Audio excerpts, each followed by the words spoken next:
Francis Fukuyama's The End of History and the Last Man, first published in 1992, is a provocative and deeply analytical exploration of the political and philosophical implications of the end of the Cold War. At the heart of Fukuyama's argument lies the assertion that liberal democracy, particularly as embodied by Western political systems, has triumphed as the final form of human government. In this sense, he suggests that history, understood as a progression of ideologies and political systems, has reached its ultimate endpoint.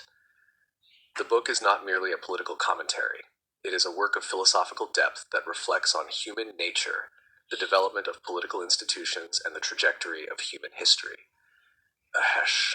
The concept of the end of history. Fukuyama's central thesis revolves around the idea that the end of the Cold War marked the conclusion of humanity's ideological evolution. Drawing from the ideas of philosopher Georg Wilhelm Friedrich Hegel, Fukuyama suggests that history is a dialectical process, a progression driven by the conflict of ideas. According to this view, political systems evolve through cycles of opposition and synthesis, which gradually lead to the establishment of the most rational and effective form of governance. Fukuyama contends that liberal democracy, particularly as it emerged in the United States and Western Europe after the collapse of communism, represents the final stage in this ideological evolution. The fall of the Berlin Wall in 1989 and the dissolution of the Soviet Union in 1991 seem to confirm Fukuyama's hypothesis. In the aftermath of the Cold War, liberal democracies had decisively defeated totalitarian ideologies such as fascism and communism. Fukuyama argues that the spread of democracy, market economies, and individual rights signals the end of history, at least in the sense of ideological conflict. He contends that no alternative political system is likely to arise that could challenge the supremacy of liberal democracy in the foreseeable future. Hegelian Foundations, Dialectics and the End of History. Fukuyama's concept of the end of history is rooted in the work of Hegel, a 19th century German philosopher whose ideas about history and dialectics profoundly influenced subsequent political thought. Hegel believed that history is a process of unfolding, driven by conflicts between opposing ideas, thesis and antithesis, which eventually reach a resolution, synthesis. This dialectical process progresses toward greater freedom and rationality, culminating in a final state of historical fulfillment. Fukuyama borrows this framework, suggesting that history's ultimate goal is the realization of human freedom, which he argues has been best achieved through the development of liberal democratic societies. These societies, according to Fukuyama, provide the political and social conditions for individual freedom, equality, and the protection of human rights. By this logic, liberal democracy is not merely the dominant political form, but the endpoint of humanity's ideological evolution. While Fukuyama acknowledges that historical events may still unfold, he maintains that the overarching ideological conflict that defined much of the 20th century has been resolved. The defeat of communism and the triumph of liberal democracy represent, in his view, the culmination of history in terms of political systems. The influence of economic liberalism. Fukuyama's argument draws heavily on economic liberalism, which emphasizes the importance of free markets and the protection of private property rights. According to Fukuyama, the success of capitalist economies, especially those in the Western world, has played a crucial role in bringing about the end of history. The spread of global capitalism and the integration of previously closed economies into the international market system have fostered greater economic interdependence and political stability.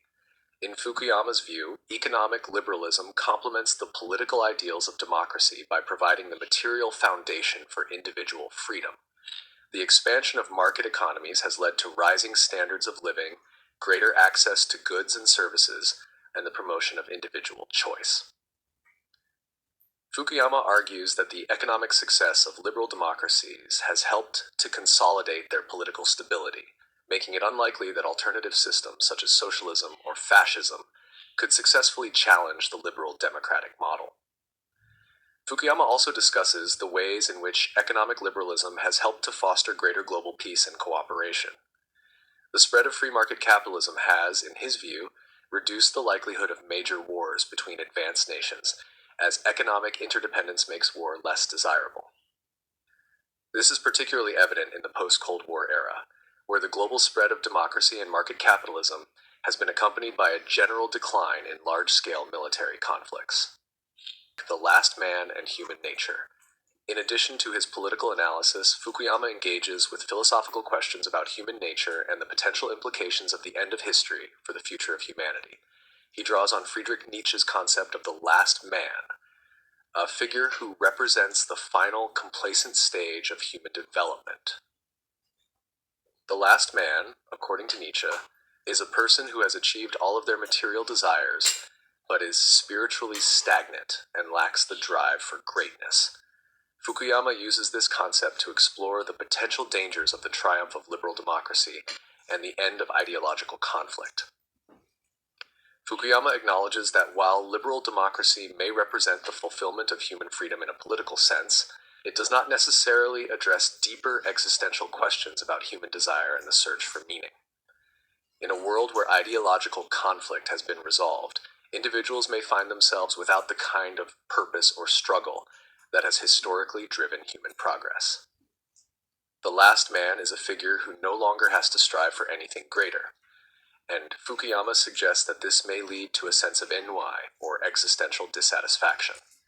For Fukuyama, the challenge of the post-historical world is to maintain human vigor and creativity in a society that has seemingly resolved its fundamental political problems. He expresses concern that the material satisfaction and political stability offered by liberal democracy may lead to a kind of intellectual and spiritual stagnation. While acknowledging the triumph of liberal democracy, Fukuyama warns that it may not be sufficient to address the deeper yearnings of the human soul, which often finds fulfillment in struggle, sacrifice, and the pursuit of higher ideals. Criticisms and responses. Since its publication, Fukuyama's thesis has been met with considerable criticism and debate. Critics argue that his declaration of the end of history is overly simplistic and that history is far from over. Some point to the persistence of authoritarian regimes, religious fundamentalism, and ethnic conflicts as evidence that liberal democracy has not triumphed universally or definitively. Moreover, critics suggest that Fukuyama's optimism about the future of liberal democracy ignores the complexities and challenges that lie ahead, particularly in regions of the world where democracy has not taken hold. Fukuyama himself has acknowledged some of these criticisms, particularly the challenges faced by liberal democracy in the early 21st century. In subsequent writings, he has addressed the rise of populism, the erosion of democratic institutions, and the challenges posed by globalization and technological change.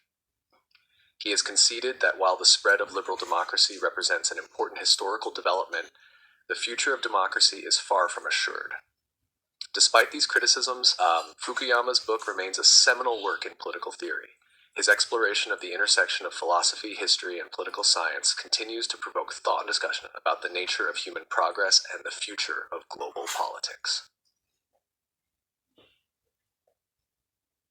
The End of History and the Last Man presents a bold and intellectually stimulating argument about the trajectory of human history.